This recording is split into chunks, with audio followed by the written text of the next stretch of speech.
And now bringing you that hard hitting fight analysis, submitting you into paralysis. Josh Thompson head kicking leg to dome, and Big John McCarthy saying let's get it on. Hello, everyone, and it is time for the live session of the Weighing In podcast, where my man is finally back from partying for his birthday. He has turned 81. He's looking fantastic. I had to do it because he's a year older than me, as far as you know. Well, you're close. You're close to 81. Happy birthday, my man. I hope you had a good one. I know Podcast Dave drove out to Dallas to actually wish you a happy birthday, blow out the candles, and then left. So just want to say, wow, I've got a great story for you guys. I didn't know whether to be offended or just take it on the chin, because I talked to Tanya, his wife, and I was like, hey, she's like, oh, how old are you? And we're at this dinner, that we had put on for Saturday night for my birthday, and everyone's there and everyone's asking me, and she hears me talking. I'm telling everyone I'm 50. These are people that I know and I've known for like 10 years, 15 years. And I'm like, yeah, I'm turning 50. And she hears me in the background. She's like, oh my God, oh, you're 50? So she goes out the next morning when she goes to get coffee. She gets me like a little cake and she puts 50 fucking candles on there. I said, should I be fucking offended? You really believe that I'm 50? You went and got me. You look it. Candles? Shut your whore mouth. What the hell are you talking about? And so I look, for those of you guys that don't know, I tell people that I'm 50 just so they'll give me like a little pat on the back. Saying, exactly. Hey, you're looking for compliments. Absolutely I am.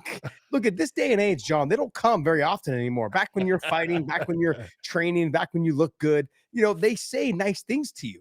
They don't do it anymore. So I'm getting it anywhere I can. You know what the 7 deadly sins are, right? John, I don't give a shit. Vanity is one of them, sir. I'm trying, buddy. I'm trying. I am trying. Look, at least I don't dye my gray hair out like you. Okay, that's my hair. Look at this. What are you talking about? Don't lie. The gray's there in the beard. Look, there was gray up top, like probably. There is gray up top. Unfortunately, we don't see it anymore. Either you cut it out or you dye it. I cut it out, dude. I'd be cutting a lot of hairs. Oh man, but the fact is, I see that she's got the 50 candles set. Anyways, I'm like, I don't know if I should be offended. She really thought I was 50. Can't be offended. Then I can't be offended. I told her that I was 50. Exactly. So she's a good woman. She believed me. There you go. It was good, man. We had Podcast Dave up, and we got to meet the new little one, and she is so adorable. She's adorable. And and then the 2 boys, Calvin got to take, my son got to take the 2 boys fishing. Link was loving the fishing. His older one was loving the fishing. I heard Benji was loving the electric bike. Yeah, man. Into the pond. I turned my back for a split second. He found a way to turn the dirt bike on and put the thing on. He sat on it after I took him for a ride, and he took off on it. And he almost rode it right into the pond. It was great. He fell over, and he was embarrassed. Embarrassed. He kind of gave that upset look, and then ran off to the tree. But it was hilarious, man. It was funny. I chased after him for a little bit, got a little smile out of him, and then he came back. But it was funny, man. It was good. It was good to have family around, pretty much having Dave around, the kids around. Got up early on Sunday, made a big breakfast. I made breakfast on Sunday, right? Not Saturday. Yeah, Sunday. Yeah, we did French toast, bacon, sausage. It was good. It was good. Great, man. Appreciate the hospitality, especially on your birthday. Yeah, it was good, man. So it's more like kind of what I like to do is on the Sundays, and then threw some football on. Kids were out swimming at the pool by 9 a.m. They were in the pool getting after it, and we had a good time. It was good. After that, we went fishing, and then we went for a walk in the community. I'm trying to convince Podcast Dave and Tanya to move up this way, live in our community. So it'd be great. Come on up. They can work remotely. They don't need to go to the office. So I'm like, why stay in Austin? Come here, live with us. Live here. Why would you just not move? Exactly. It's so much fun. I don't know. Why wouldn't I just uproot the whole thing? Uproot everything. Sell both houses. Best time to do it is when they're this young. Just do it. Pull the Band-Aid off. So no, but it was good. It was good to get a walk around. They get to walk around kind of the clubhouse and the tennis courts, basketball courts, see the ponds, see the turtles and the fish jumping. So it was cool. We had a good time. It was good. It's great, man. Then it was good. It was a good birthday. Everything was good. I don't feel, and obviously you know this, John, because you're fucking pushing 80 now. You don't feel any older every year. Like a couple times you do. You feel like you get out of the couch like, oh, okay, kind of a little sore, but you don't actually mentally feel older. Your brain always tells you, I'm 30. I'm 35. That's what your brain tells you. Yeah. And then your body goes, oh, fuck, no, you're not. I don't know about you, John, but my body feels okay. It's my brain that tells me you're fucking old. I can't remember shit. Having conversations. I'm like in the middle of a conversation. I'm all of a sudden like, what was I thinking? Josh has found new uses for his body in his old age. I caught him the other day slouching back in his chair, using his belly as an armrest. Yeah. I was just doing this like this. His big beer belly. My big beer belly. He was making fun of me at the pool. Holding it up there. Came to my house to insult me? Come on, bro. And then he walked out of my house with his shirt off next to my wife, fucking ripped abs. I'm like, bro, get away from my wife. Stay away. Get away from her. And he's into Asian women, so my wife's Asian too. So I'm like, get away from my wife. Get away from her. Great. See, all that running podcast Dave is now ripped. How long was it, John, that you were calling him pudgy? John, you know this as well as I know. A runner's body is not a fighter's body. He's got it's a fighter's body. Twiggy. He's a twiggy body. Look at that. There's muscle there. You know, the abs are there. It all looks great. Okay, it looks great in pictures, but he can't fight. Doesn't running away from the fight qualify as being in a fight? Yeah, but you've got to make sure you get the momentum up to get away from it. And by the way, your wife would have to run as fast as you to get away. I know you got to come back to get that. Man. Like, you're not going very far. He's not going to come back. I would just run to the car and just beat you there and just be like, okay, look, he's got to come back. So, all right, guys, enough about the weekend. And we got some big news, man. There's a lot of buzz right now going around about Ronda Rousey making her return, and she has been public about the fact she has no desire to fight on the White House card. No desire. So the White House card is off. Like, she's like, look, if you know, she's she's been getting some training in. She's been working out. Like, we saw her a couple months back training with Kat Zingano. You said that she's training with AJ Matthews. She's getting some work in. You see her hitting mitts here randomly with random people. She's getting some work in. She's feeling the love again. And a lot of people, they leave the sport for a little bit. 3-4 years, and they get a little buzz. They want to get that itch, want to scratch that itch. John, I've talked about it a couple of times, wanting to fight, bare knuckle. Just that desire to, like, let me just get that let me scratch that last little itch. She looks like she's feeling motivated to do it. She's got a little extra money in the bank. She's doing the WWE thing, and she did that. She's had babies now. She's done what she's wanted to do. She owns a farm. She's married. She's living a life. Got 2 kids. 2 farms, 2 kids, 2 farms. 2 farms, 2 kids. I mean, there you go. She's living her life. So she's, look, I've done these things. I'm feeling the itch. Let me scratch it. And let me move on with my life. I'm all for this. Are you all for this? Because I'm all for this. Oh, I'm all absolutely. If that's what she wants to do, and she's, feeling the desire to get back in the cage, even if it's just one more time, do it. She's not old. It's the whole part you look at when she's now 37, maybe 38. Yeah. And you look, and we always talk about it seems that women age better than men in the sport and continue to get better for a longer period of time. So, yeah, she hasn't been fighting. If people are expecting her to be the exact same person, when she comes back, maybe not. Who knows? But would I watch? Absolutely. Ronda was fun to watch. She was, at the time when she was, the champion. Look at the run she had. People can sit there and try to talk all the talk they want about, oh, well, she got beat against Holly and then came back and she got whooped against Amanda. Okay. She lost. You're right. Okay. Everyone does. Yeah. It's just, and so she had a remarkable run, but the amount of pressure that was on her is hard for people to understand.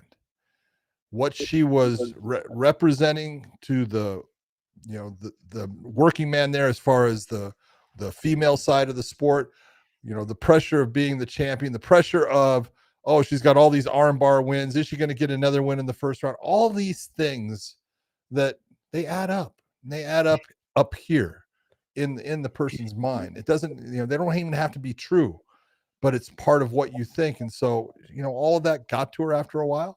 I would love to see her come back. I have been, talking to certain people, and I have been told that she will be coming back. I have been told who her opponent will be. I can't say, but I know that's not going to happen in 2025. It will happen sometime in 2026. She has said she doesn't want to be on the White House card. Great. Yeah. She doesn't have to be, but she's also, from what I'm understanding, I'm not too sure that she's still under contract with UFC. So if she does fight somebody, it could be one of those almost Conor McGregor like wannabes as far as wishes promoting their own fight. It's very possible. I'm not saying that she will not end up fighting for the UFC, with this fight, but it's very possible it could be outside of the UFC. So we're going to find out. Interesting. Yeah, I haven't heard any buzz so much about who she'd be fighting. Now, obviously, we can name off a bunch of names of people that she has fought before in the past, and we've seen the Miesha Tate fight so many times. I think that thing's ran its course. Yeah, I don't think so. Miesha being a little bit has been active, but even still not that active. You could possibly say, hey, I can run the Holly Holm thing back, but Holly Holm has also been released. Holly's boxing now. She's boxing. She's kind of moved on, I think, with her life in the MMA world. She's like, look, I've done my thing. Amanda Nunes, and I could see maybe a Kayla Harrison thing only based on the fact that they're both judokas. You could see a good judoka match, and it could be, boxing / but one's been extremely active in the last. And the other one has not, and having babies and running farms and being, being mama bear. That's so right. All of that stuff, I'm not ready to throw her into a championship fight either. Her first fight back, which is not fair. You would never do that. I would think that would be a horrible decision to make. Absolutely, John. Look, I'm just spitballing. That's what we're doing here. We're gonna have some fun with this, John. If you were to say, who would you want her to come back fighting? I mean, it's so hard to say as far as when you're taking a look at some of the people that are out there right now, but they've been active, and I don't want to put her against somebody that's active. That wouldn't make sense, and so you look and you go, well, I mean, yeah, you could sit there and say, well, just put her against one of the people that's in the UFC, and that way you'll have her being able to fight, but that's not all of those people. I just look at it that would be a bad idea. That would not be good. So, I would look towards someone that is a retired fighter, someone that is, possibly having that same itch.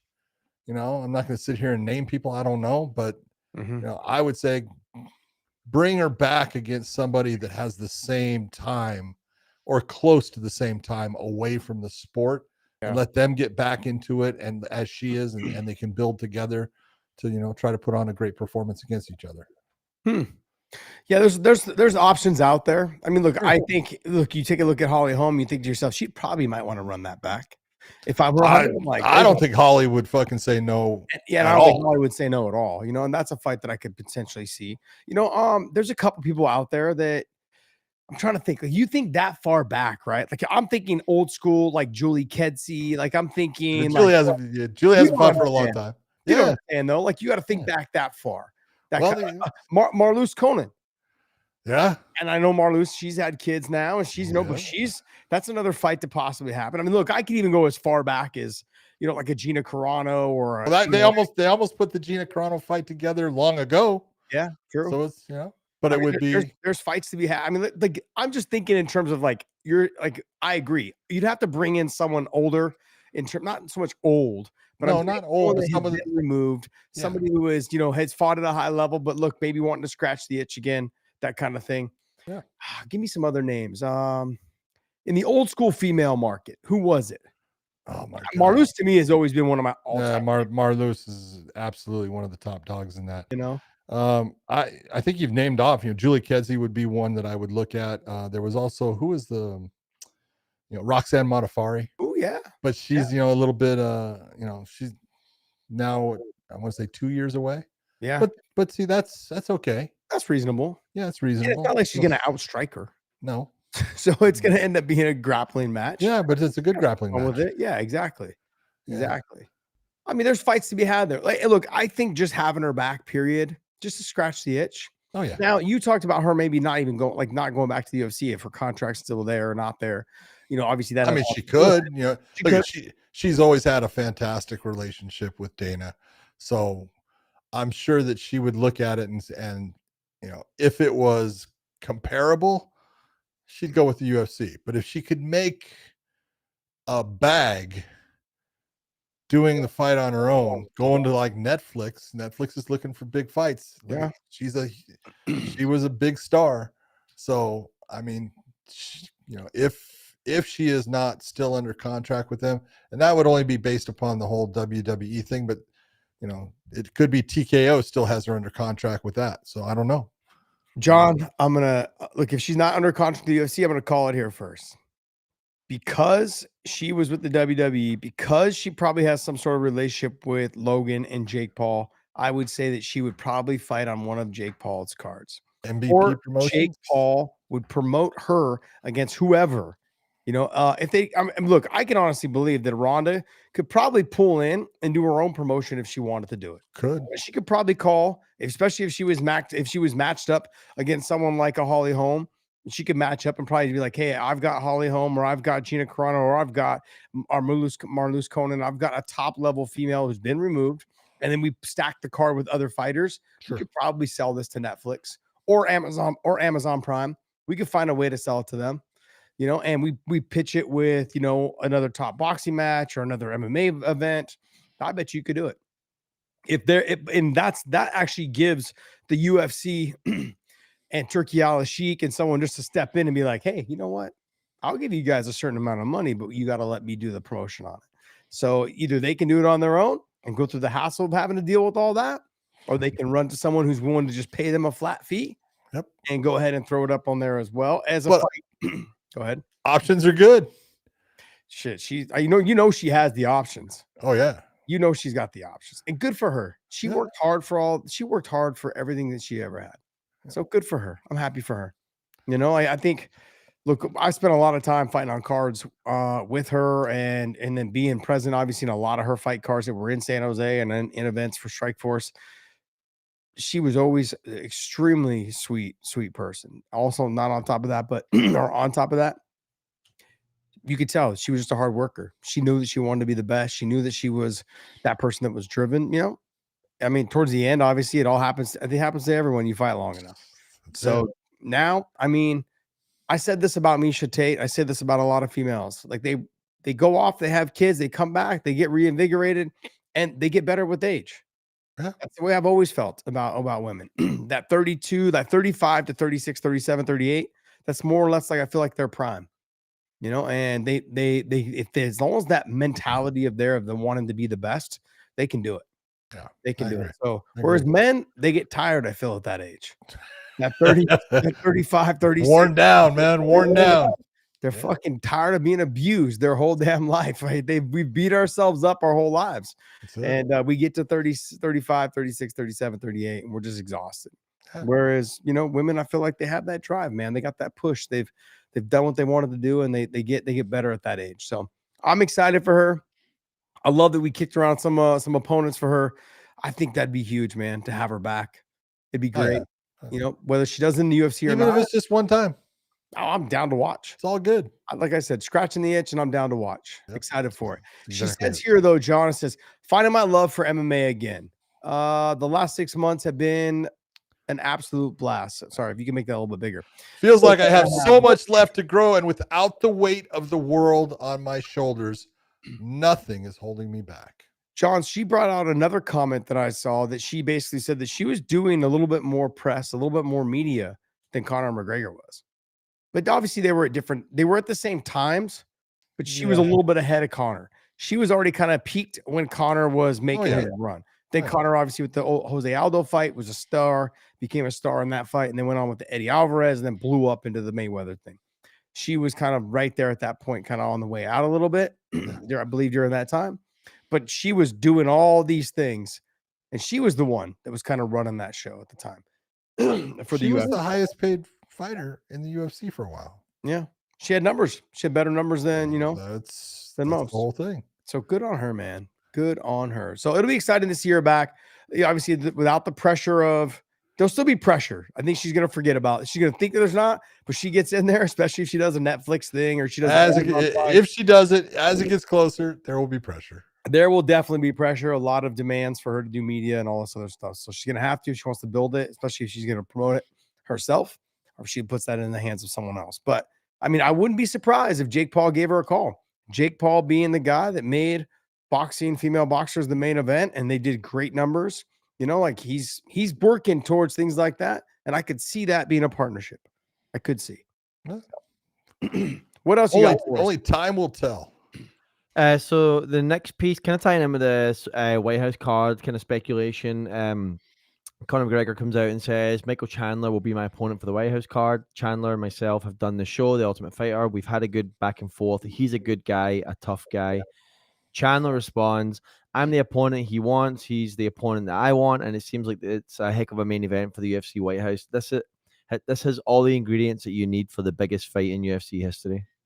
Wanted to get you guys' reaction there. Obviously, like, this has been the kind of back and forth thing. Conor versus Chandler. Will it happen? Will Conor even come back? Blah, blah, blah, blah, blah. They both want on the White House card. Do you think it's a fight ends up on there? And what's your overall take here? Go ahead. Nothing, I'm not to take anything away from Michael Chandler, but I've been thinking about this fight for the last probably week. And I was last week we talked about this, John, and I said on the midweek show last week, I said, hey, I think Chandler and him would be the fight to make. I'm gonna take that back. I'm gonna say that we want to end up having somebody on that main event. You want to have Conor McGregor as the main event, you make it for the BMF title against Max Holloway. That is what you do. Otherwise, you're going to have an American be at the main event. And you're kind of shooting yourself in the foot if you're the UFC. If you put Conor on the card and then you turn around, you add Jon Jones or you add someone else as the co-main, only based on the fact that why do I need to pay these other guys this amount of money when I know that Conor's going to bring in all the eyeballs? I can stack it with another fight right below it. So if I'm the UFC, I'm thinking Conor's return for the BMF title against Max Holloway. The buzz is not there anymore for Michael Chandler. And I was like, you know what? That's a good fight for him. Last week, I was thinking that. It's a good fight. Both of them haven't fought in a while. Neither one has gotten a win in a while. Like, let's go ahead and make that fight happen. And I get it. It's on the White House lawn, whatever you want to say. But if you want to have that main event, let's throw that BMF title on the line. Otherwise, you're going to have to hold on to Kayla Harrison being the champion against Amanda Nunes. Do you honestly think the UFC would want to put Max against Conor? I think it'd be a fight I would definitely love to see. But they have fought once early in their careers, so it's a rematch, which is kind of good. But at this stage, they're on different levels. Oh, absolutely. So, do you? But John, think you're paying this guy millions, and he's going to make probably $20 million for this fight. So you're telling me that because I should give him a special treatment, knowing that he's getting paid $20 million? We don't do that for anybody else in the sport. And look, it doesn't matter how I feel about Conor McGregor. Simply put, if I'm paying you as a promoter, I'm paying you $20 million. Hey, the cream rises to the top, my man. Whoever wins, wins. And that's true. If I'm going to put you at the top, I've got to put you above people that are fighting for a title. That means that I got to put some sort of title on the line. You got to figure Michael Chandler will be 40 years of age come that White House event. Will he be 40? He's 39 now. Oh, is he? I thought he was 38, 37, No, 38. He's 30. He's 39. I believe his birthday's in April. I'm not sure. It's April or. That's kind of creepy that you know his birthday. Yep, 39. Creepy. Ew, stalker. Creepy. Stalker. I had, it's one of those things, I did his bio so many times. Don't try to explain yourself now, John. Always. So, but Conor's going to be what, close to 30. He's 37 now. I think he's 37, 38. He'll be 1 year younger. He's July. He's a July baby. Because Conor. He'll be 2 years younger. 2 years younger. He'll be 38 if he's 37 now. Conor's an 87 baby, same as me. So 1 year younger than Chandler. So he's 30. He's 37. He'd be close to 38. Got it. Oh, sorry, he's an 88 baby. You're right. So he'll be just. It'll be his birthday probably the week of the fight. Okay. Interesting. But you take a look and you go, that makes sense. I kind of understand it. For a long time, I never thought the Conor versus Michael Chandler. I said they're not going to fight each other. They're not. How many times did we say it? With this, I look and the UFC has put marketing into this fight for how long? They did the whole tough. They did the build up. They almost had the fight, and then Conor ended up pulling out. So they've done all this marketing. I can understand why the UFC looks at it.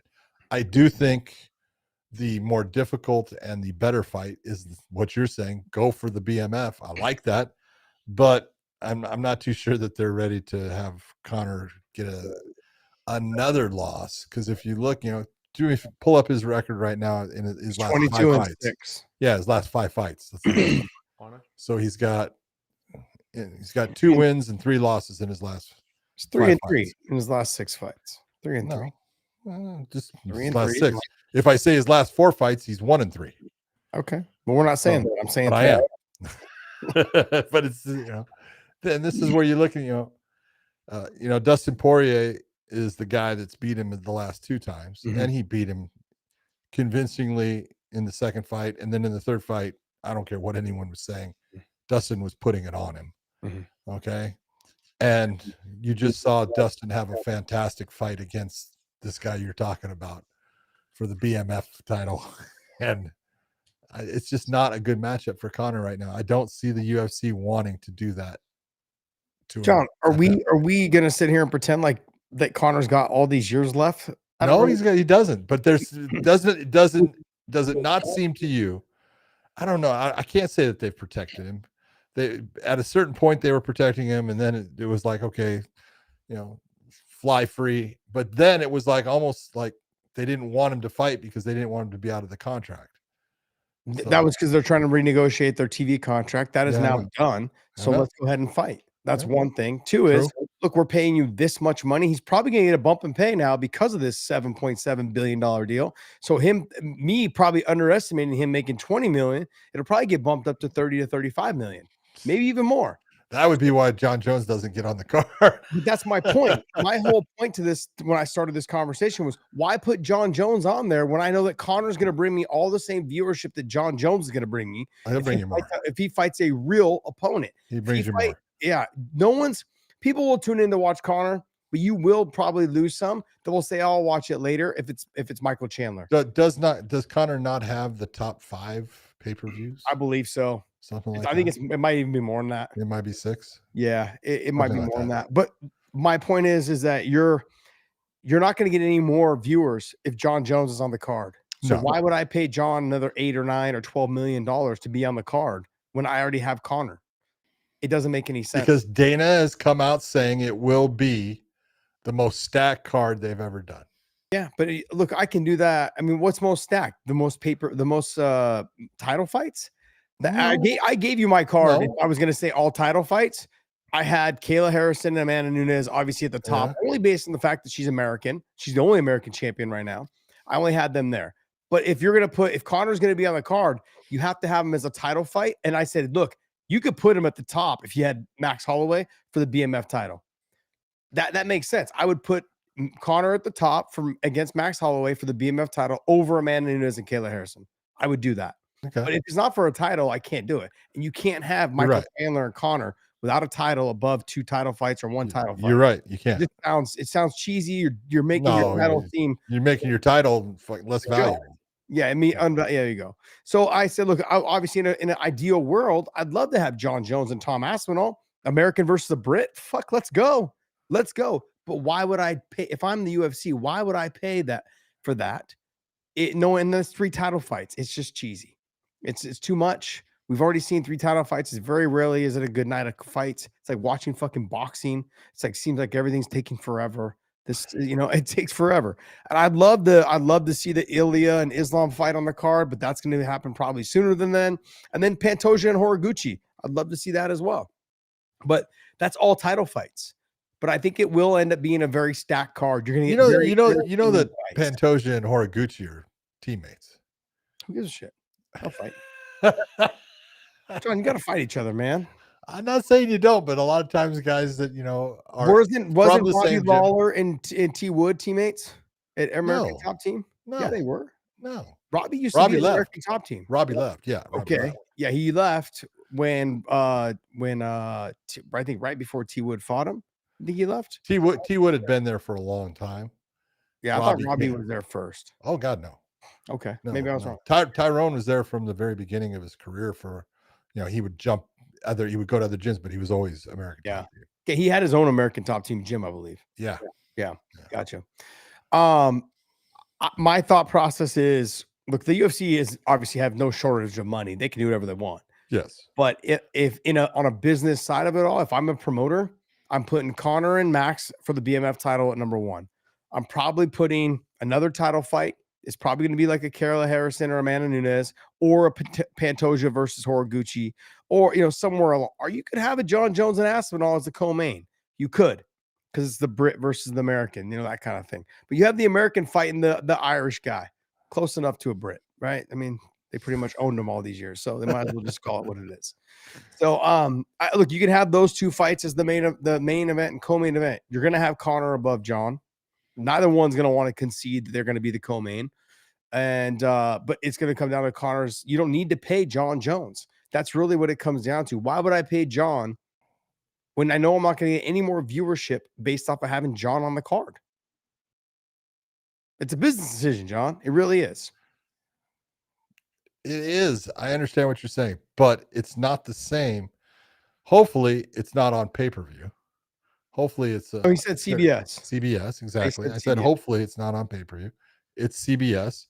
So you're looking for the biggest amount of, eyeballs you can get.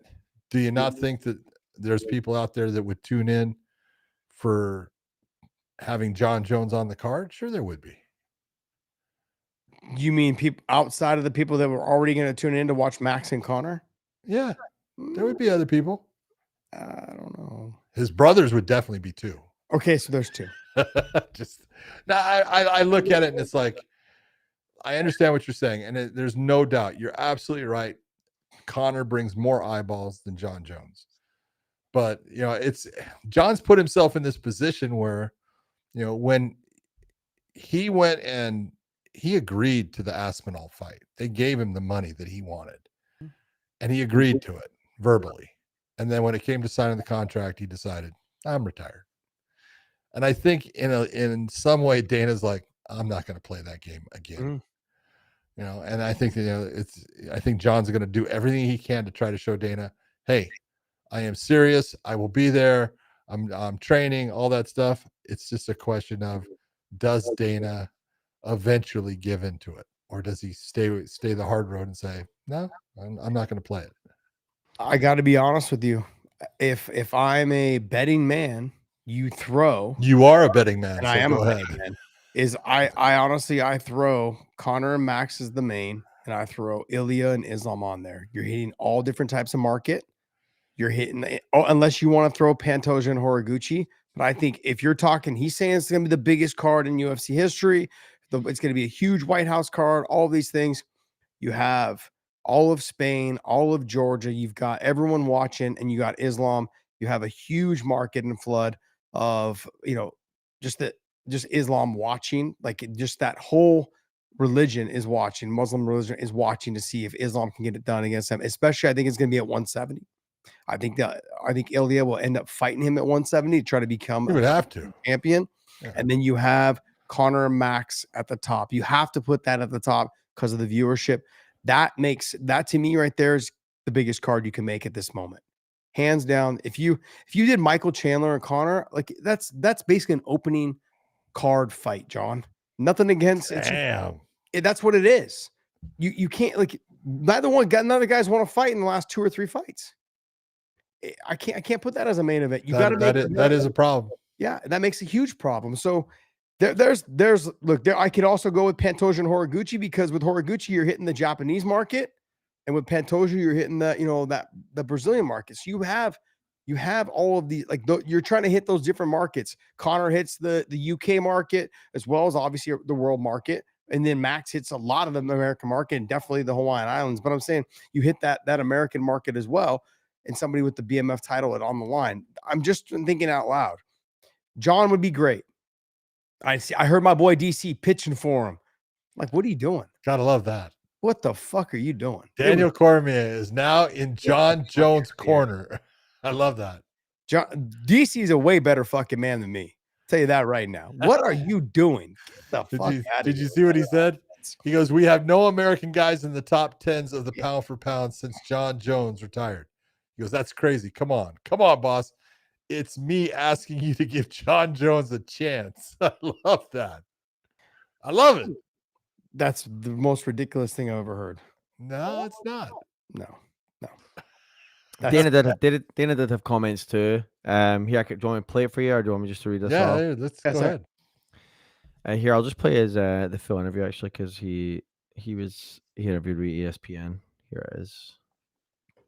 Since retiring and then coming back, has made it clear I want to do this, and he sent me a text, apologized and all that stuff. But I need people that I can seriously rely on for this one. Jon Jones, since retired. Yeah. And that is, I totally understand what Dana is saying there.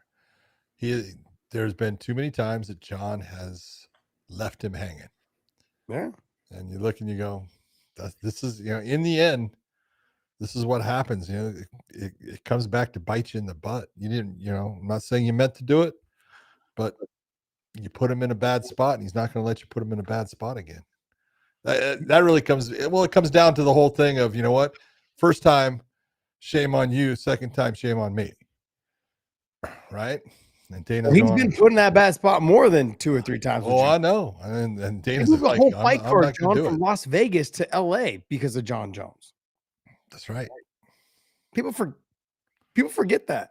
Like, we dug ourselves out of a fucking hole. All the millions of dollars we spent on the Vegas venue, and then we had to move it to LA. And they raked them over the coals in that LA market, right? They're like, hey, you want the forum? Well, you're gonna have to pay this. And they also too, where they were trying to go to in Vegas, when they went to LA, the forum doesn't seat that many people. Oh, it does. Different yeah, totally different venues. Venue. I believe they were at the MGM at the time, right? The Jon fight, T-Mobile, I think. It would have been T-Mobile. Okay, when they moved it, so T-Mobile was what, 19,000, 20,000, 20,000. The forum doesn't seat that. Nope. So there's there's a big change. You're not going to gather any more fans that you're not going to get with Conor, Max, and if you put another title fight on there, whether it's another, whether Kayla Harrison, Amanda Nunes, or you put another one in Horiguchi or Pantoja, whatever it is. You're pushing that Horiguchi Pantoja. I am, because the two of them, Horiguchi got the power, the speed, all those things. Pantoja, I'm sorry, man, the guy doesn't get enough credit. He's been in some dog fights, and he's fun to watch. He's fighting with that chip on his shoulder, like I want to try to be the greatest. And maybe he doesn't make it look as easy as DJ did, but the competition that he's fighting, he's looking pretty damn good. Pretty damn good. Yeah. The competition, I feel like that he's fighting versus DJ. No disrespect to DJ. No, he's fighting better competition. I think he's fighting better competition. I agree. That's no disrespect to DJ. DJ made it look easy because he was that damn good. So, I mean, if you could put this matchup, what fights would you make though? Because all I've been doing is talking about the fights that I would make. What fight would you make? We'd already talked about it. I agreed with you. I thought I never thought about the Conor versus Max. I thought the Kayla versus Amanda was a sure thing for that. Mm-hmm. And I thought I thought Aspinall versus Jones would be one I would make for it, because first off, it's a great fight.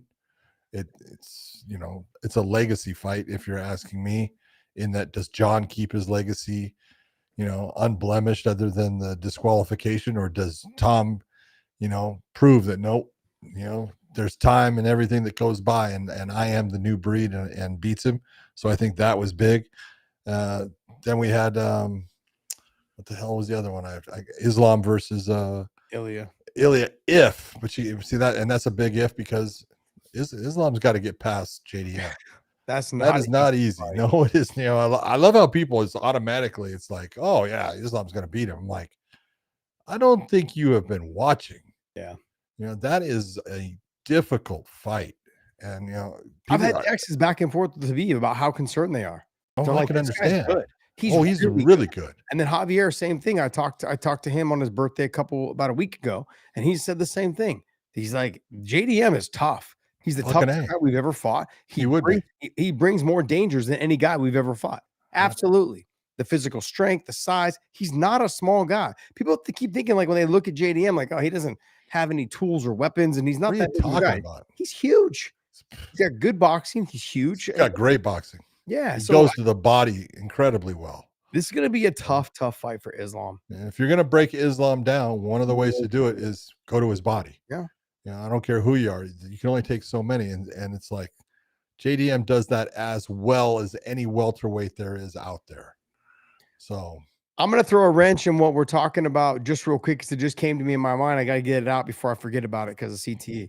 But simply put, what happens if Tom Aspinall loses to Cyril Gane? That cuts Jon Jones out of the White House totally takes it away. because there's no way they're going to have Jon versus Cyril Gane for the fight. No, because they've already fought, and it was annihilation. Yeah. So they're like, okay, now what do you do with Jon? You can't just throw him on the car with some random guy. This is true. So now if Tom loses, it's like, okay, well, that fight's gone now. Like, why do we need to pay Jon $8 to $10 or $12 million? Then you go to the Francis well. You get the what? You go to the Francis well. Yeah, Francis. He's trying to scratch that itch with Deontay Wilder, and the PFL is not going to let him do anything. He's done. He's not fighting again. You think Francis is not fighting again? Not in the UFC. Not in the UFC. He's not fighting the PFL ever again either. No, look at Dana has been. Dana's real good at saying never, and then kind of letting time go by and saying.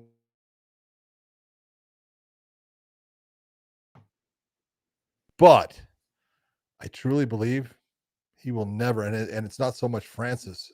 It was Francis's management and some of the things that they were doing that has made it to where Dana goes, I'll never have him back. Yeah, I don't think he will.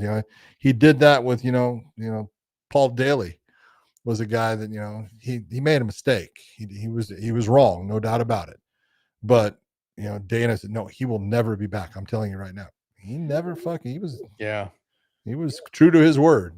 So I don't know. I look at it in I agree with you. Tom's got to get past Cyril, but I think that's going to happen. Just a little food for thought. So Dana, obviously, they're now under TKO.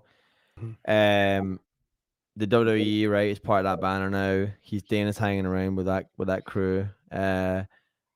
I would say that the Never Say Never is probably less meaningful than it ever was with Dana because the WWE and CM Punk said never again because CM Punk left 10 years ago and he came back a couple of years ago, signed a new deal, and look, they made a whole thing of it. If there was somebody that Dana took the playbook from, it was Vince McMahon. It was everything that the way that Lorenzo decided to run the UFC and the way Dana, they took the playbook from Vince McMahon and said, okay, what is this guy doing? He's owning all this, he's doing all this, he's building stars. This is how he builds stars, and he's controlling everything. He has their names, their likeness, all that stuff. And that's who he took the whole thing from. When you take a look at the image, little bit different. McMahon was playing a part, with the whole WWE thing. Dana doesn't play a part. Dana plays himself, a little bit of a part. But, you take a look and you go, if it's good, like I said, if it's good for business, if it makes sense business-wise, he'll do it. Yeah. In no way am I saying that, like, I'm not interested in seeing Jon Jones versus Tom Aspinall in this fight. Yeah. My point is that if I have Conor on there, I don't need to have Jon. You're saying you don't need it. It's not just not Jon. I don't need to pay Kayla and Amanda either. I can just put the rest of the card can be non-title fights. No, but he's put out that this will be the most stacked card that the UFC has ever had. You can't say those words and then just have Conor against, we'll say, Max, which is a good fight, but you can't just say that because you've already had, okay, better cards. You're saying, I understand what you're saying, but when you say that, you can also have very good fights put on there that'll be bangers. They don't have to be title fights. I understand what you're saying, but he's backed himself a little bit into a corner when he says this will be the most stacked UFC card ever. Okay, that's what he said about Noche, and look at that fight. I'm just saying what he said about Noche. Hold- Noche was hold- supposed to be the most stacked card. It was the best thing. We're only gonna do it one time, and then Well, that card was not all that. No, stacked. that card was card. okay. I'm not saying, but it was what they did inside of the sphere, and I think he's trying to do the same thing with this whole White House thing. Look at that's, that's International Fight Week. He's doing it. That's the UFC always stays in Vegas. That's their home. Yeah. For International Fight Week, so they can run stuff. They're taking it all to DC. They're putting on all the same expo stuff. They're doing all that stuff. What's that? That's huge. It is huge. Yeah. That's saying, okay, we're stepping out here. We're gonna absolutely blow people's minds, and that's what he wants to do. And that's what he should be trying to do. Yeah. That's awesome. And just as a note, when you guys are talking about main event for the White House card, you guys seem to be forgetting the president's favorite fighter as well, Colby Covington. Oh, I don't think so. Nice try though, Dave. Nice try. Jeez, I like man. it. Had to sneak that in there. That's a good one. Yeah, I have liked what Dana's had to say about they're going to have that huge thing out there with the screens. People can view for free. Obviously, it'll be on CBS. They're going to channel it in. They're going to have big screens out there, sitting areas. So, because only about 5,000 people will be allowed in the White House grounds. I was surprised by that. That's why were you surprised by that? Just the amount of that amount of people in the White House grounds, security wise, you're asking. It's a fucking goddamn giant ass migraine headache. I mean, John, let's not pretend like it's going to be like any like. Oh no. Getting in. It's not going to be average ticket bearing citizens. No, it's going to be like Larry Ellison, Elon Musk. It's going to be like people that don't even need background checks. Like it's going to be those kind of people. Yeah, it's not going to be this like Joe Blow on the street.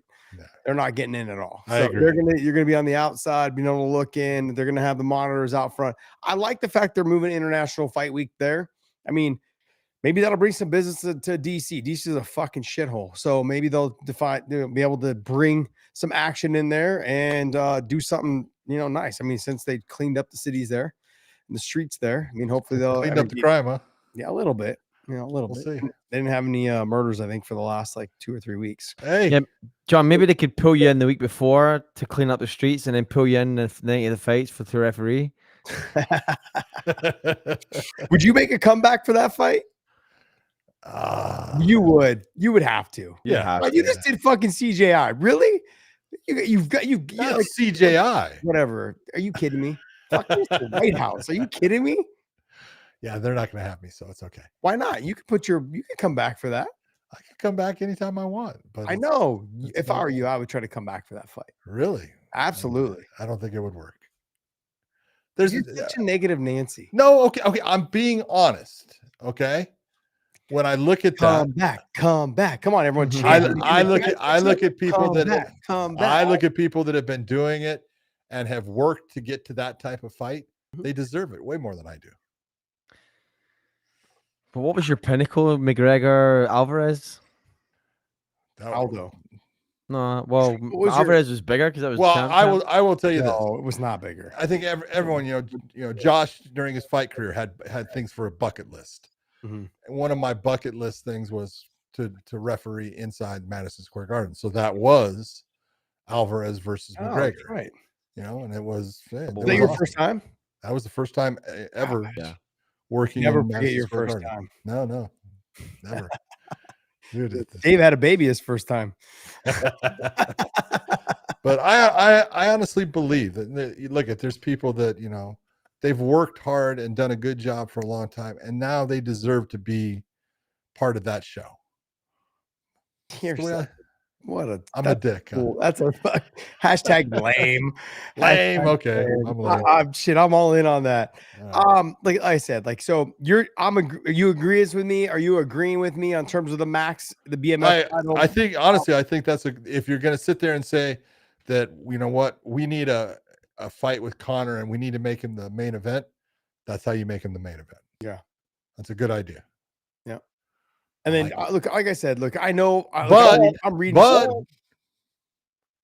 that's going to be now. Yeah, no, because Max said he could fight in 2026. So yeah, hopefully he comes back soon because the broken hand, right, or something going on with the hand. Yeah, injuries from that. Yeah, fight. But look, I'm reading the comments, guys. Guys, calm down. Calm down. I'm not a Jon Jones hater.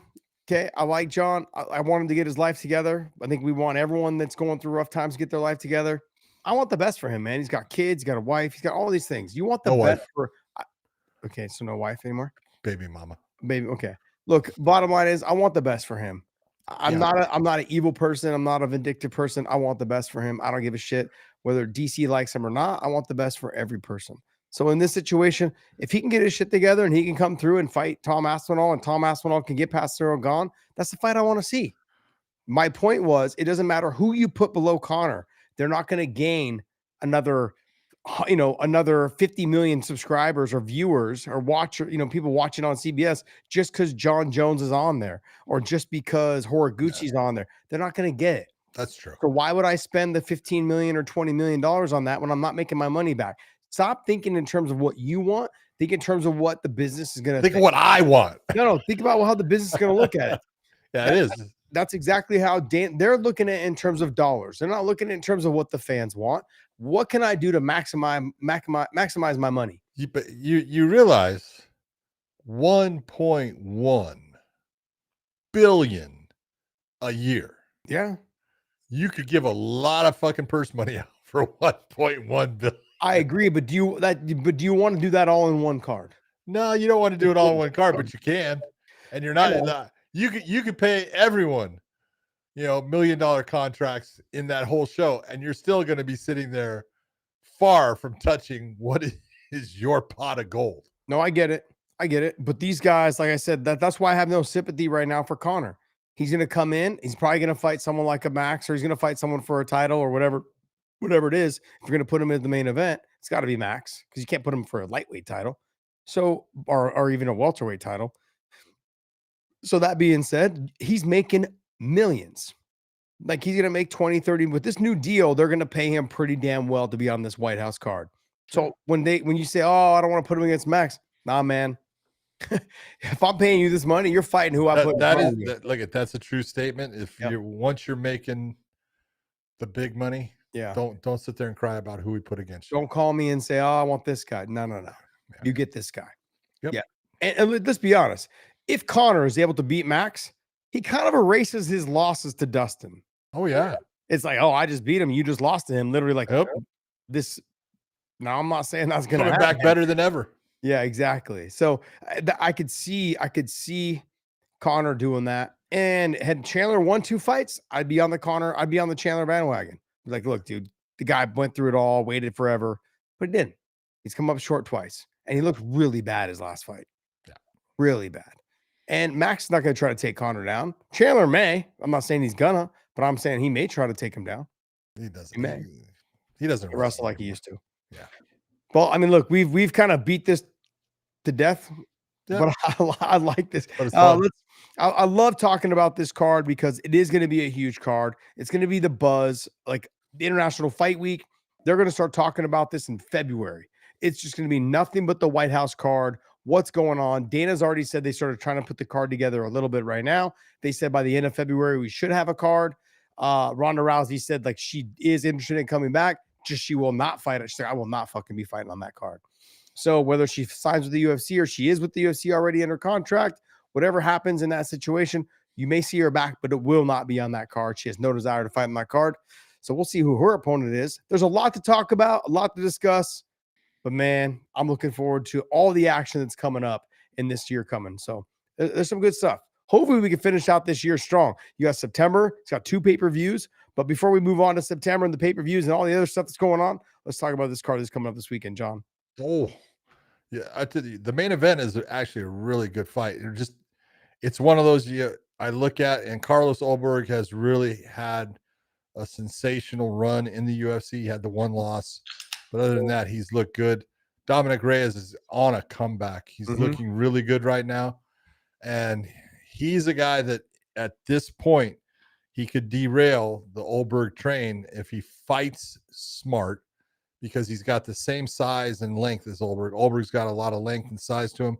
Well, Dominic Reyes is exactly that. He's every bit as athletic. It's just a question, does he fight a smart fight? Does he actually make it to where Ulberg is in a position where he has to defend possible takedown attempts? I'm not saying Dominic has to get him, but he has to make him at least, look towards that whole thing of, I'm going to try to take you down, or I'm thinking about taking you down. So I need you to think about, having to defend it. Ulberg's probably, Ulberg's got the better kicks. I think Dominic's actually got the better hands in the stand-up, but it's a really good, light heavyweight fight with a lot of implications because, obviously if Ulberg gets the win, I think he puts himself in place to get a shot at the winner of Ankalaev versus Bahia. And same thing with Dominic Reyes. He puts himself right in there if he gets the win. Oh, absolutely. I think the winner of this fight probably fights the winner next. I mean, because everyone else in that the top 10, top 5 have all fought for the title. Yeah. They've all been ran through by either Ankh or been ran through by Alex. They've all lost. Yeah. So Yuri, not having the success he was having when he first came in, Ulberg, and then you got Khalil who just lost against Alex. You've got time too. After this Ankh and Alex fight, there's going to be another 3 or 4 months. So Dominic Reyes, to me, I've said this, I don't know, for the last 2 years. If he can chain 1 or 2 together and get his confidence up, that he's going to be someone to reckon with. And I feel like he's got that. Now he's got to avoid getting hit in this fight. But the way you do that, John, is by closing that space. And how do you close that space? You threaten takedowns. Yeah. Hang on a guy's head. You get him in the clinch. You hang on him, make his arms tired. His success, Ulberg's success, comes from boxing. It comes from the power he has in his hands. And if I hang on you enough and I make you work enough in the clinch, your hands and your power, it starts to go back just a little bit. The speed, the anticipation, and I threaten those takedowns, you're a little bit more hesitant. Dominic Reyes just needs to think about wrestling early and often, make him tired, hang on him, clinch him, get on his head, make him exhausted, make his arms tired. Once that starts happening, I think Dominic runs away with this fight. Runs away. He's got to do it, though. He's got to do it in the first round. He's got to start early. He can't wait till later. I think, it is a matter of how Dominic approaches it. I think many times he ends up going backwards. He can't do that. He needs to be the guy going forward. He does well when he's going forward. And that's his way of attacking this fight. You did say something about Khalil Roundtree. Khalil Roundtree's still in the mix because he got the win against Jamal Hill, if you recall. Yeah, I do. Okay. I do. It wasn't a great performance, though. Beat him up pretty good. It was, no, I understand that, but he could have taken a couple chances to get him out of there. Didn't, that's where I'm at. But look, I also too with Khalil, like I got nothing but respect for Khalil, man. Right. Like I think he's definitely that. I think the confidence after even though he lost to Alex, his confidence went through the roof. He's like, I can beat whoever. I can contend for these titles. Oh yeah. All he's got to do now is just believe. And I can't say it enough to everyone that's listening. Fighters are so just they're mental midgets or they're mental warriors. True. And it comes and goes. And you're as good as your last fight because people tell you that. And sadly, fighters believe it. And I fell victim to that multiple times. And it's just easy for me to sit back and go, look, I see it. I saw it in Dominic Reyes, fought Jon Jones, has all the talent, all the ability. He's got the body style for it, the tall, long, lanky. What is he, 6'6", 6'7", somewhere around there? No, but he's a good 6'4", 6'5". Okay, so he's around that height, but still a huge he's tall. guy. Yeah, so anytime you can get on that front headlock, drag guys down, do whatever, like he's that height of I can get to the front headlock and drag you down, or I can weigh on you. I can start making your arms heavy, and I can start doing work. And his striking is good. His kicks are good. Ulberg's got the better kicks, probably. He's got probably the heavier hands, but I agree with you. I think Dominic Reyes got the cleaner boxing. Yeah. In terms of chin, there might be a little bit. There might be a little bit, but look, if you fight him in a phone booth, I think the Ulberg's more of the rangier fighter who throws a little bit more loopier strikes. Doesn't fight you. Doesn't fight as well in a phone booth. Where I think Dominic Reyes, he needs space, clinch. Yeah, all those things. I think Dominic Reyes can find you in those tight quarters. Yeah. So I like that fight with Dominic Reyes. I think he can get this win. He's got to fight smart though. Yep. John, and what other fights on this card? Look, we're gonna handpick some fights on this card and talk about them. But go ahead, John. What other fights on this card do you like? There's a couple in here. I really enjoyed Jake Matthews and Neil Magny. I know Neil's getting towards the end of his career, but man, he's a problem for everyone. And Jake Matthews has been looking good. He's been fighting really well. So that's a fight that actually I'm looking forward to. But the Tom Nolan versus Charlie Campbell. Charlie Campbell, as far as he was in Bellator, Charlie Campbell is a fucking mean menace. He's got nasty leg kicks. He's a tough son of a bitch from the East Coast here. I think New Jersey. And Tom Nolan, same thing. Tom Nolan is tough as hell. So I think that's going to be a really good fight. Yeah, I would agree with you on that. I think, and I love watching Campbell is someone that can actually do it on the feet. He's got good grappling. He's dangerous all the way around. Yep. He's big for the weight. I saw him at Baroka 3, the last card. We were chatting it up. He's probably a good 2 inches taller than me. I know I've shrunk, guys. Calm down. Okay, but he's probably a good 2 inches taller than me. Haven't we all? Yeah, he just looks big. He just looks huge for the weight. I'm like, damn, how do you make lightweight? And he's like, yeah, he's like, it actually is not that hard for me, which surprises me. I look at like guys like, when I look at Islam, same thing. How do you make lightweight? Yeah. Islam is much bigger than people realize. He's thick. Yeah, he's getting bigger too. You've seen pictures of him lately? Yeah, I have. Yeah. He ain't going back to lightweight. Yeah, no, I don't think so. That's why I was saying if him and Ilya end up fighting, it's gonna have to be at 170. Yeah, there'd be no reason for him to go back down. That would be crazy. What's your thoughts on Tafa and Sutherland? Look, Tafa comes out and his thing is he's got power in his hands and he comes out to knock you out. But when he gets taken to the ground, there's just nothing there as far as you look and you go, just learn how to defend. Learn how to keep yourself safe. Make it if you can't. Look at, let's be honest, Josh. Getting up off of your back is a skill set, and it's a series of steps that you need to take.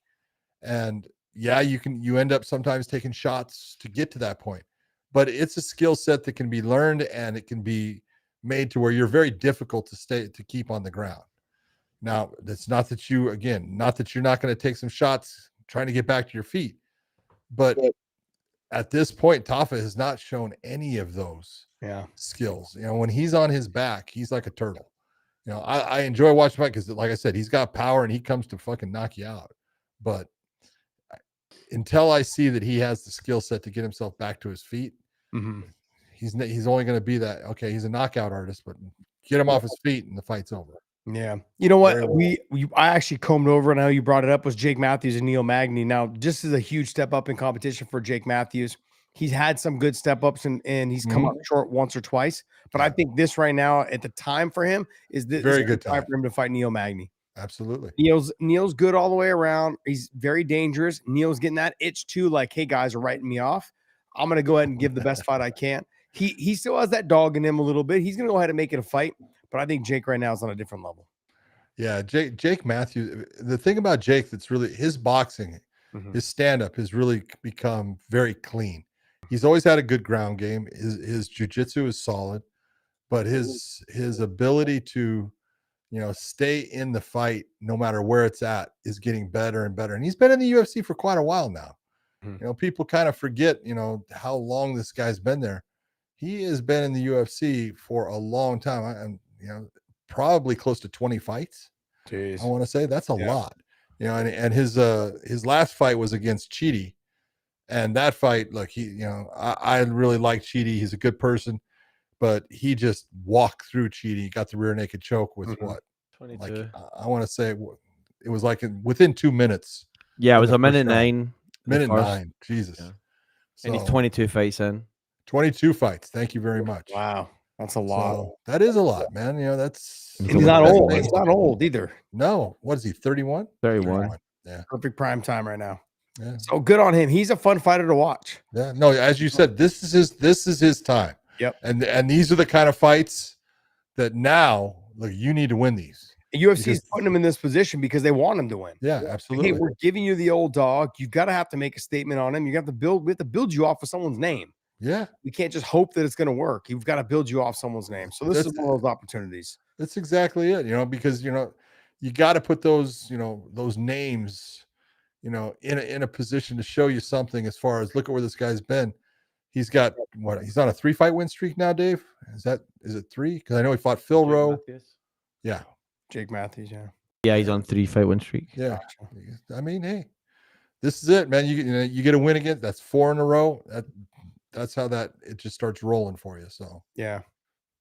All right, hey guys, before we move on to some fan questions and some super chats, I want to thank you guys also to Alejandro Gutierrez, Shiz, Zeke662. I want to thank you guys for dropping us the super chats. But before we do that, I want to say go to wewantpicks.com/offer. Check that out. We have the link down below in the descriptions. If you guys go to wewantpicks.com/offer, you guys hit the little link up on the top there. And when you hit that, it'll say become a member. It's $9.99 a month. It helps you with all your bets. So I know that people were basically selling, like we were selling Bet US for a while. We love working with Bet US, and there's other people that are selling like Bet Online and DraftKings and all this. What this is different. This gives you a platform where other people that place bets, basically the pros, they give you all the details on why they're picking somebody. They even give you the what's the word I'm looking for, John? Metrics Of, hey, how many takedowns this fighter's getting, how many strikes per round this person gets. They gives you all the metrics so you can make your own calculated bet on who you should take. So this is all available for you guys for $9.99 a month. You can also pay, I think, a year up front. You can also do a lifetime membership for $300.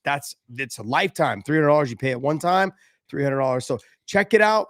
It's available here. Use the link down below, and then you can use the promo code. And still, as you guys all know, we are still the and still in terms of the podcast, we're the best podcast, combat sports podcast in the business. I want to thank you guys so much. Dave, did you want to talk about Gamrot and we're gonna have these supers first? Let's do the supers first. Let's do it. Andrew Member says best show on YouTube, weighing in 2 goats, LFG. Is you calling me old there, Andrew?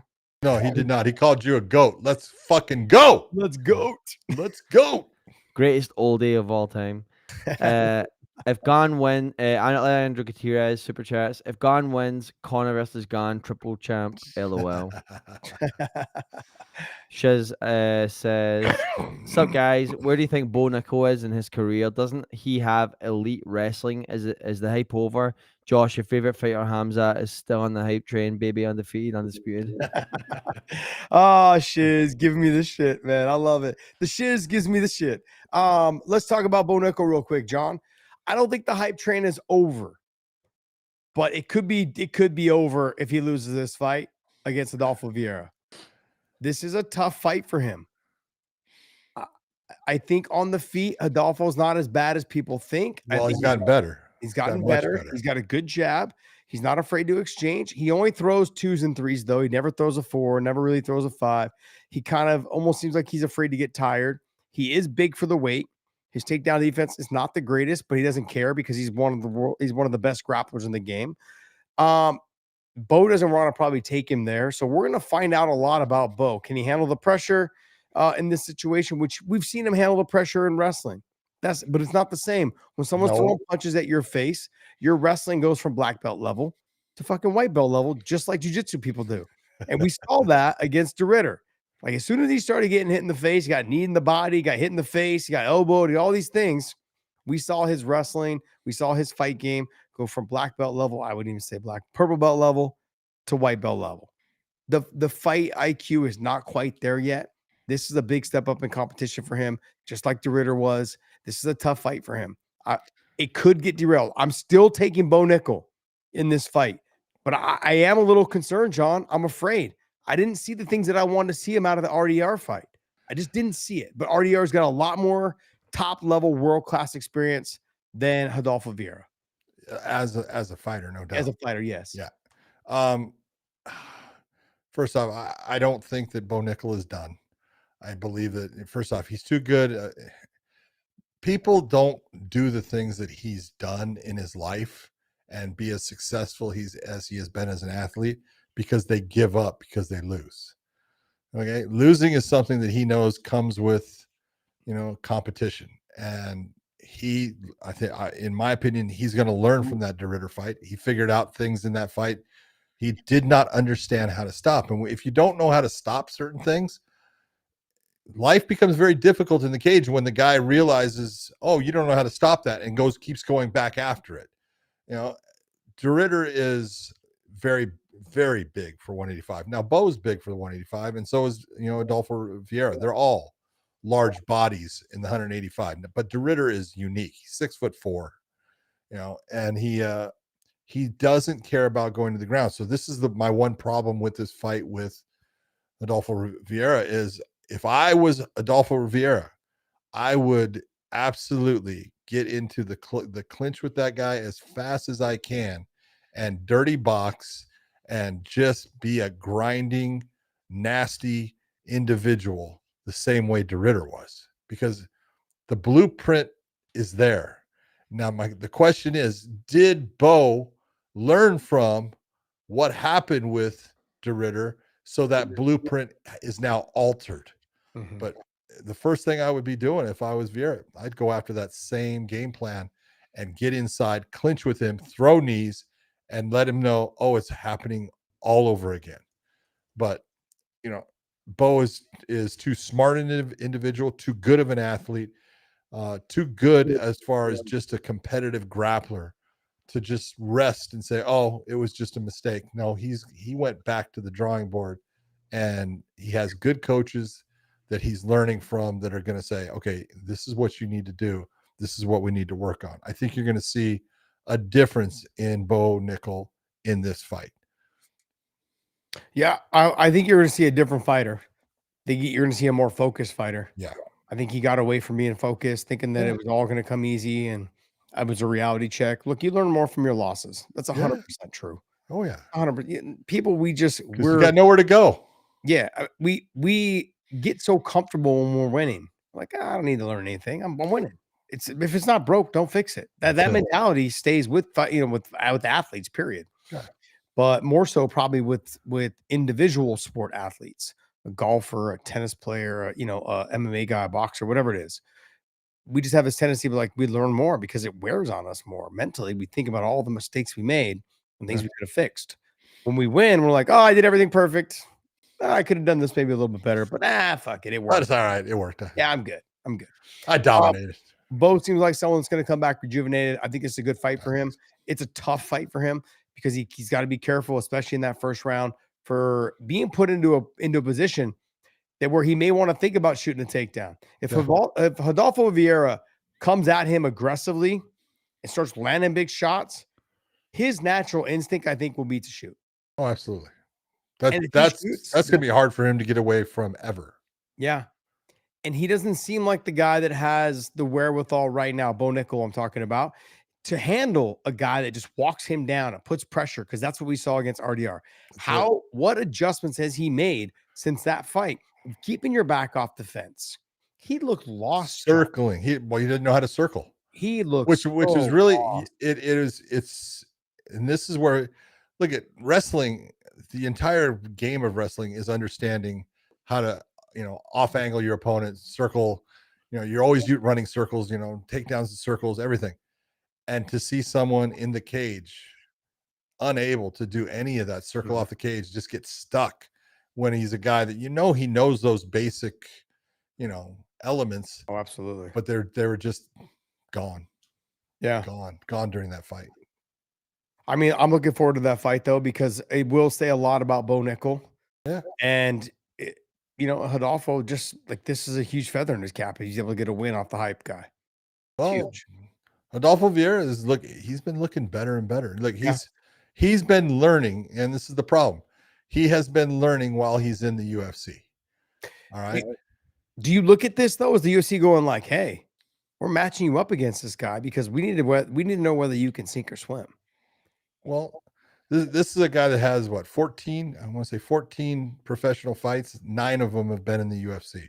So it's telling you he didn't have a ton of experience coming in, but he's actually gotten better as time has gone on. And he's had a couple of those fights where you looked at and you went, wow, he is learning. And he looked good against Cody Brundage and he got the submission. He did the same thing with Petrozzi and he got the submission. And I think he had, was it like 3 arm triangles in a row or something like that? And then I know he lost to Petrosky, but his last fight he looked good. He got a win off of which was a very tough win, because I think Tristan Gore is a very tough individual. Yeah, he takes a lot of damage, and so that's the kind of win that's a good win for Vieira, because he went to 3 rounds, and for a while everyone was saying he can't go the 3 rounds. He gets tired. So he's been getting better and better. So this is a great fight for him. This is one of those big ones of, you know what? Let's see if you can get past, the hype train of Bo Nickel. It's kind of a little bit on rough, tracks right now. Let's see if you can push it all the way off. Yeah, I want to say thanks to Alejandro Gutierrez for the super chat. Also, Shiz, thank you for the $20 super chat. I want to appreciate you guys so much. I know we got some more super chats. Go ahead and hit us up if you guys have them so we can cram them in before we get to the end of the show. Dave, what else you got for us? Zeke662. Yep. As PFL wet the bed again, the most anticipating fight, Usman versus Paul, is on a Friday at 11:30 start time. 80% of the country is at work. What the fuck, PFL?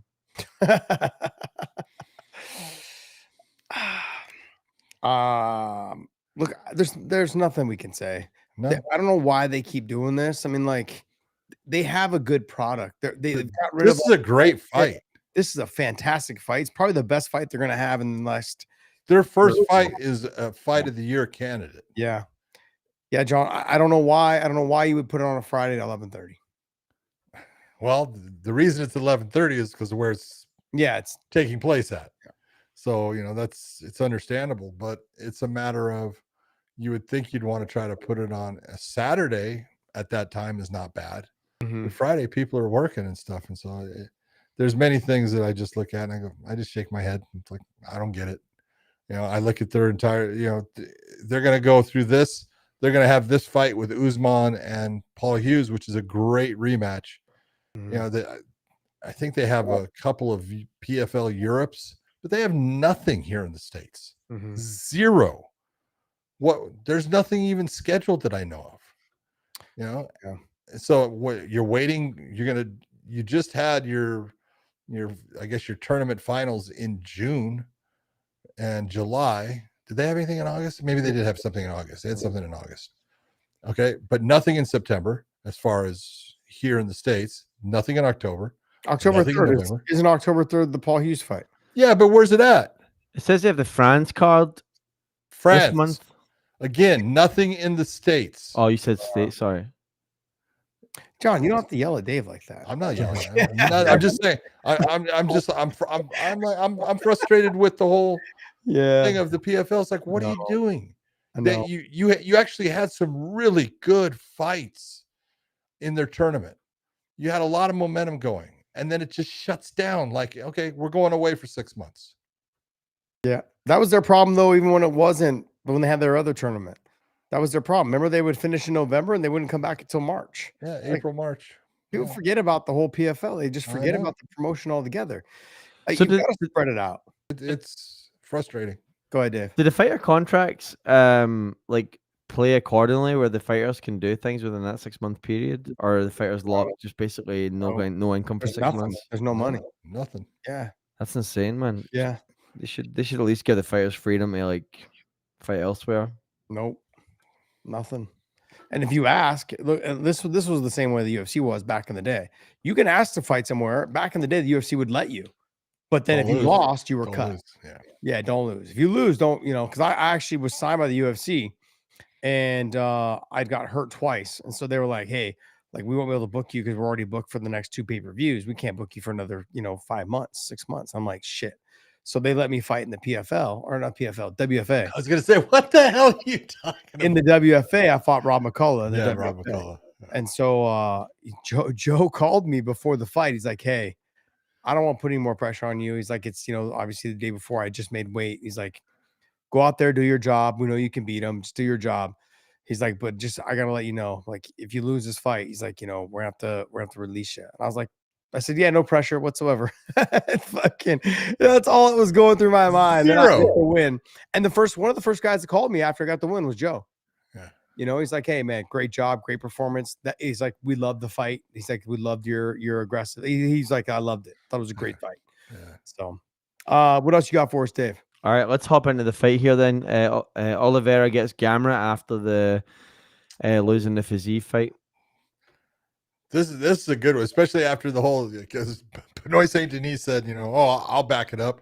And then all of a sudden they said, okay, you good to go? No, I need more time for him. Oh, so, well, I don't blame him. Well, a don't lot blame of them were complaining that they wanted the 3 rounds versus the 5, from what I understand. So Yeah. they said, "Hey, it's the main event." They go, "Look, it needs to be 5." He's like, "No, I want to do 3." No, Yeah. you know it's the main event. Don't. Yeah. Yeah. If it's a main event, it's got to be 5. And I know they've bent the rules a couple times in situations, but yeah, because they don't want to return the money. Yeah. But I love this fight. It's a great fight. Dude, I'll tell you what, you know, it's a very difficult fight for Charles to switch over into. You were talking about him facing a very good stand-up fighter, a guy that is, you know, very, you know, technically just so smooth in the stand-up, but no real ground. Mhm. And now he's going to the complete opposite of a guy who, man, Gamrot's wrestling is top tier. He is an absolute aggressive, go at it, and he does not stop. He's kind of got the whole Habib Nurmagomedov, you know, vibe to, hey, if I didn't get on the first one, I'll get it on the second. If I don't get on the second, I'll get it on the 15th. If I don't get on the 15th, I'll get on the 25th. He just keeps coming, which is a very difficult person. Now, I know everyone's saying, yeah, but no, you don't want to take Charles down. Bullshit. Okay. If you are in this position with Gamrot, you need to take him down at times, and you need to, you know, be heavy on him. And he's got, you know, Gamrot's good on the ground. He can avoid the submission game and do damage. Yeah, he can. He can also get caught in a submission. Yes, he can. So, Yeah, dangerous, danger. he is dangerous. I always take a look back and I think to myself, I'm like, Gamrot, you know, he had a good fight against Arman Sarukian, dog fight where he came up on top over Arman. Yep. You know, Arman struggled a little bit with Charles Oliveira. He was almost got caught in a submission a couple times. You know, the wrestling was there. He did, you know, the body head, you know, damage and that type of stuff. He got exhausted though, having to defend takedown or defend submissions. He got exhausted from, you know, Charles touching him a little bit on the feet. There was a lot that went into him doing that. Gamrot doesn't have, he's not as, not that Sarukian's great on the feet either. But he doesn't seem to have as much, he's not as comfortable on the feet as Arman is. No, but he's gotten way better. I'm just going, you know, from the time that he was in KSW and then, you know, moving to the UFC, his stand-up has absolutely improved. And you look at his last fight, I want to say it was his last fight, the Dan Hooker fight that he had.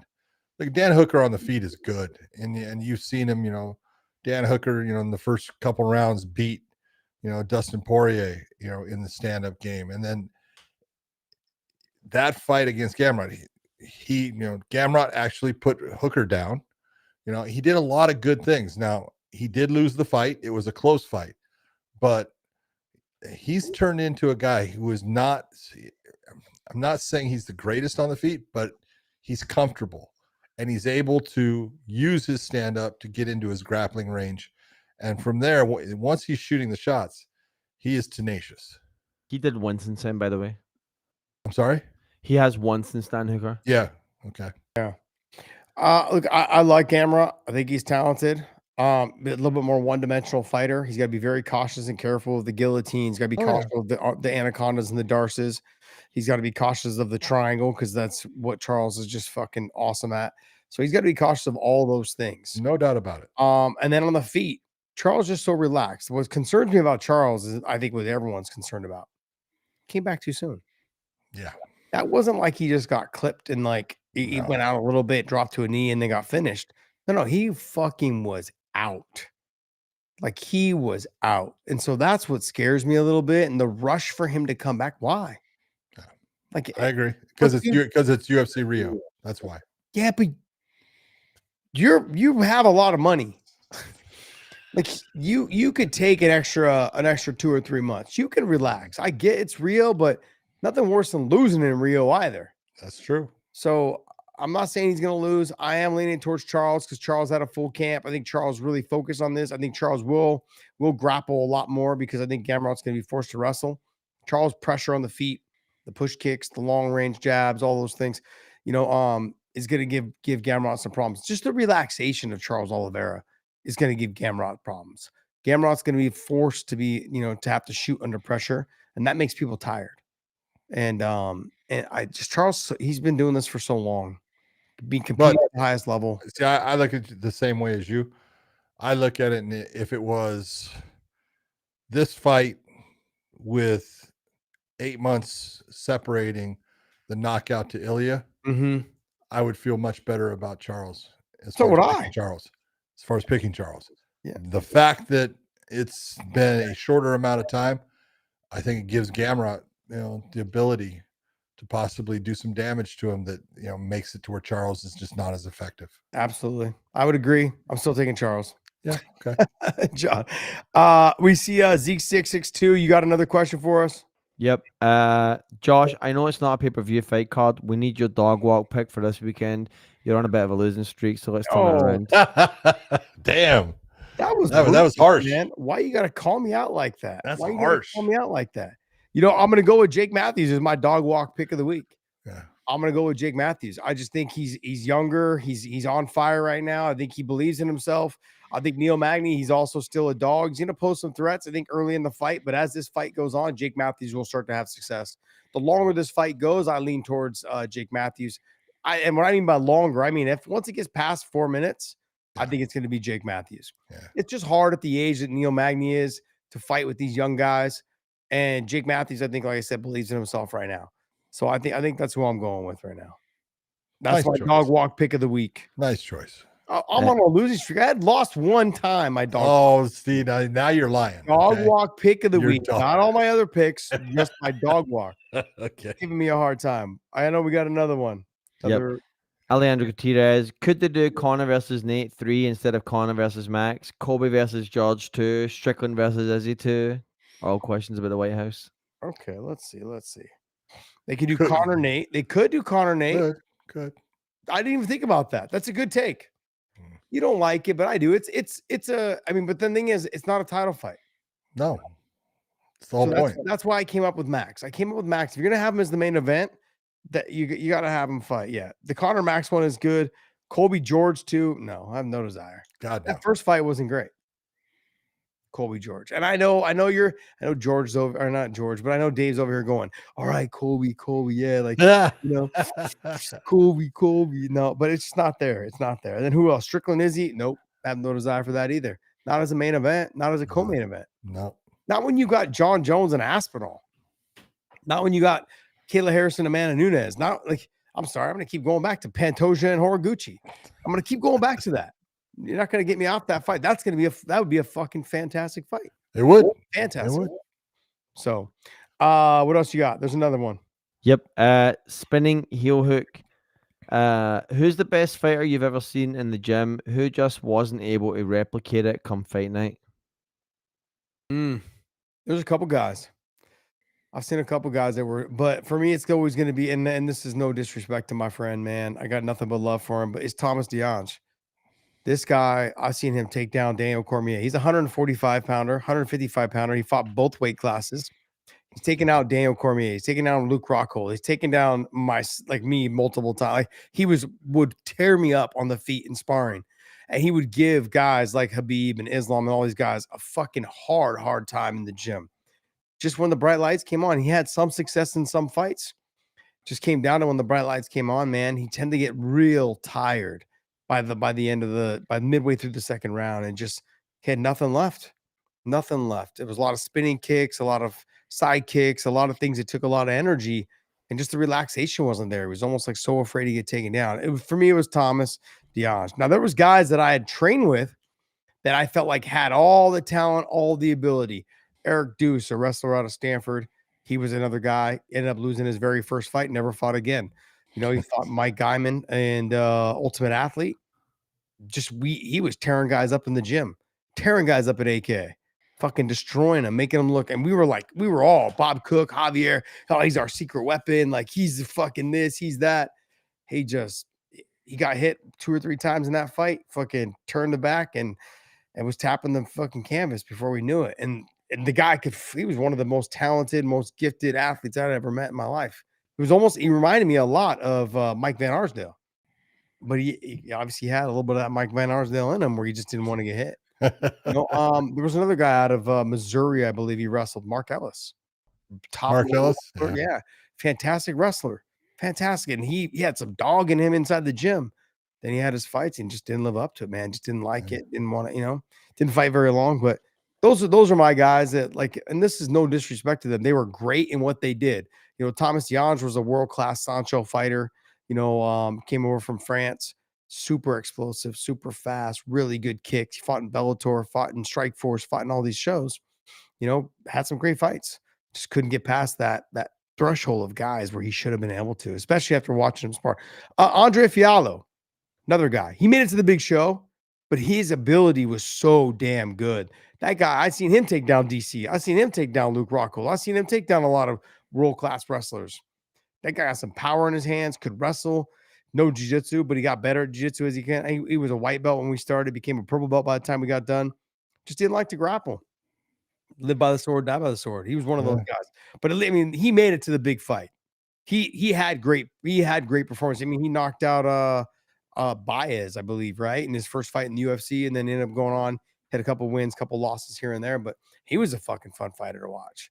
Yeah. But he was another guy that I felt like could have always been able to make it to that top, you know, top 10 of fighters. But what about you, John? If I was gonna pick one fighter that was, you know, everyone thought was really gonna be just incredible, and he was a good fighter. You know, he had a good record. I'm not gonna say he didn't, but Mike Whitehead. He was a guy that under the lights many times. You know, he was on what I want to say was it Tough 2, the Ultimate Fighter 2, and he was like the first pick. Was it because 2? Yeah, Rashad Evans, Keith Jardine, Oh. and both of those guys beat him in that show. You know, and it was, you know, because Matt Hughes had, you know, picked him number 1. You know, for his team and put him right away against Rashad. It's like, oh, this is going to be an easy win. And Rashad beat him. And it was just certain moments every time he got towards a big fight. And look, he had some big wins. You know, he beat like Mark Kerr. Okay. He beat Kevin Randleman, you know, but he just, every time he got to that, like that fight that you said, okay, is the Mike Whitehead that we see in the gym? Because he used to annihilate people in the gym. Dan McGee, Tim Sylvia, like he would give them all a fucking hard. Oh yeah, all of them. Yeah, all people did was talk about how good he was. And I want to give you guys a little tidbit on him. He wrestled at North Idaho College, where I went to high school at, and I wrestled there as well myself. Trevor Prangley was there with him. He used to come in and train with Trevor Prangley on the off season at Trevor's gym when Trevor was training for his fights. And all Trevor would do is come back to me and tell me, because I was living in California at the time, he's a monster. This guy's a fucking beast. This guy can wrestle. He's athletic. He's got a gas tank. And then I was all pumped up to see him on The Ultimate Fighter. I was all pumped up to see him when he made the show, when he was on, like, all these things. Yeah. Same shit. Yeah. He lost the two times, you know, out. And when I say 2 times, I believe because Rashad and I can't, he was the hillbilly heartthrob. I can't think of his freaking name. Tall guy, Brad. I can't remember. Brad something or other. But they were in the finals, and so they put Keith Jardine against Mike Whitehead in the, you know, the tough finale, and Keith Jardine just put it on him. And you look and you just went, every time the lights got brighter, he just tend to, you know, suck it up just a little bit. Wasn't able to handle that pressure. So, but he was he was still a good fighter though. Yeah. I mean, I want to say, I'm not sure what his record was, but I would say it's somewhere. He's got like between 25 and 30 wins. Probably less than 10 losses. Yeah. It's not bad. Yeah. I mean, I would also say, like, I would even say this too is, and this is, like I said, no disrespect, Mike Van Arsdale. Yeah. The guy that had all the talent, all the ability. I mean, fucking beat Dave Schultz in wrestling. Yeah. Like, he's got wins over guys like Cale Sanderson. He's got wins like over these guys. I believe you want to talk about athlete. You know, you talk about like DC all the time as a good athlete. And he is. I'm not saying he's not. Mike Van Arsdale was. Yeah. Freaky. I mean, he had his fucking thighs were fucking just the veins coming out of his fucking legs, and he had this little tiny waist and these big shoulders, and you just looked and you went, who the fuck made you? People don't remember when he fought Randy Couture. He fought Randy when he was like, he was already 40 or 41 years old when he fought Randy. So was Randy. Yeah, but I'm saying, but John, for him to go, he came in late to the UFC. Randy'd been fighting in the UFC for a while, so he was more comfortable. He was doing good against Randy, and Randy did one thing between the second and third round. He stood up and started bouncing. Yeah, and Mike Arsdale went. Mike came back. I was cornering him for that fight. He came back to the corner. He's like, I'm done. I'm Yeah, done. He was Sure enough, he exhausted. went out there and just got tapped. He's like, He almost had Randy. I want to say it was a Darce. he had him in something. He had him in something. Like, I'm trying to remember what it was. I think it was a Darce. But Yeah, he had him, man. He was the guy that he couldn't get out of his own way. yeah. He was so fucking talented. I told you that I did a fight him against a guy named Joe Pardo. I know Joe Pardo. Okay, and Joe is on his back, and he slings a shot up and hits Mike, and it basically knocks Mike for a loop, and he goes down, and he's kind of like trying to move, and Pardo goes and tries to throw a leg lock on him. I'm like, he's hurt, just get up, right? But no, okay. And he ended up losing the fight. And I go, did you not realize how hurt he was? He goes, I had no idea. Oh, jeez. And dude, Van Arsdale was close to being put out, but yeah. Mike almost lost in the WFA fight with me when he was fighting. I think he fought right after me or right before me. I can't remember. And I'm watching him fight, and he fought the guy that had Tourette's. Oh, freaking Tom Sawyer. Yes. Yeah. And at the bell, Mike relaxes, and he fucking threw a body kick and hit Mike Van Arsdale right in the fucking liver at the bell. Mike drops to his knees. They could have actually stopped the fight right there on the spot. Yeah. Because it was a legal kick. And fucking Bob Cook came in and grabbed him by his arm and said, get the fuck up. Get over to the corner. Drug him over to the corner, and he couldn't breathe the whole fucking round. He couldn't breathe. I was like, oh shit, he's hurt. Fuck, he's hurt. He's dominating him. Fucking dominated him. And just they got into the exchange. It was like literally like a second left. You hear the bell go as soon as he got kicked. Wow. And it was loud. The crowd went crazy. Remember, they were fighting it was the Paris or the Aladdin, I think it was. And he got hit. The WFA used to fight we were at the Aladdin, I think. He got hit right in the liver with that kick, and you heard it across the arena. Flap really loud, and fucking Mike Van Arsdale dropped to his knees. And Bob comes in, drug his ass to the corner. Get the fuck up. they're gonna DQ, or they're gonna fucking call you a loser and get your ass up. So it was hilarious, man.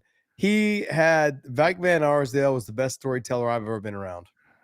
Been around. He does the voice impersonations of Kevin Jackson, Mark Coleman, fucking all of them. He does the best impersonations, like the way he does his voices. He can tell a fucking story. Yeah, that's funny. Hilarious guy. Hopefully, is there anything else there, Dave? Yeah, let's wrap up on this one right here. We had Jake Paul and Tank Davis facing off. And, this was from a few days ago, and then this one was from the presser tonight. Just wanted to get your reaction here. I mean, like Dana White said it best when he was on the Logan Paul show. What's that place? What's the show called?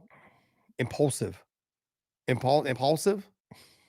I'm asking you, Impulsive, Dave. Impulsive. You're a millennial. Tell me what's the name of that? Yeah, show? Impulsive. Impulsive. Okay.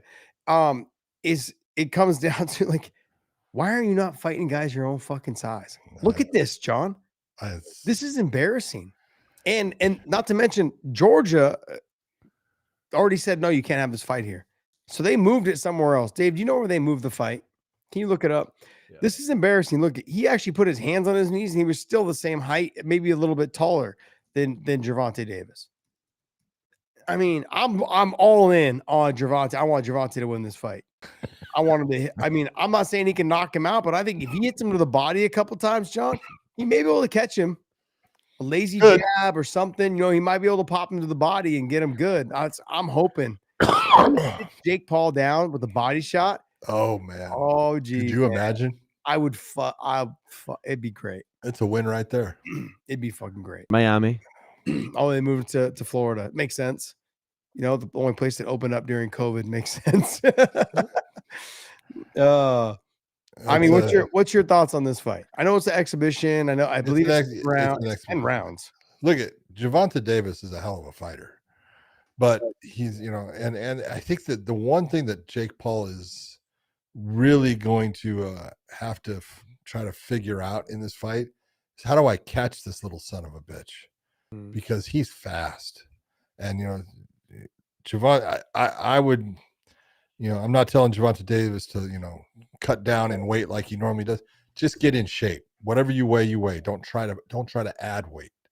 There's not enough time for you to add good weight that's not going to make you tighter or anything like that. So just come in at your normal, walk around, good weight. You've been training hard.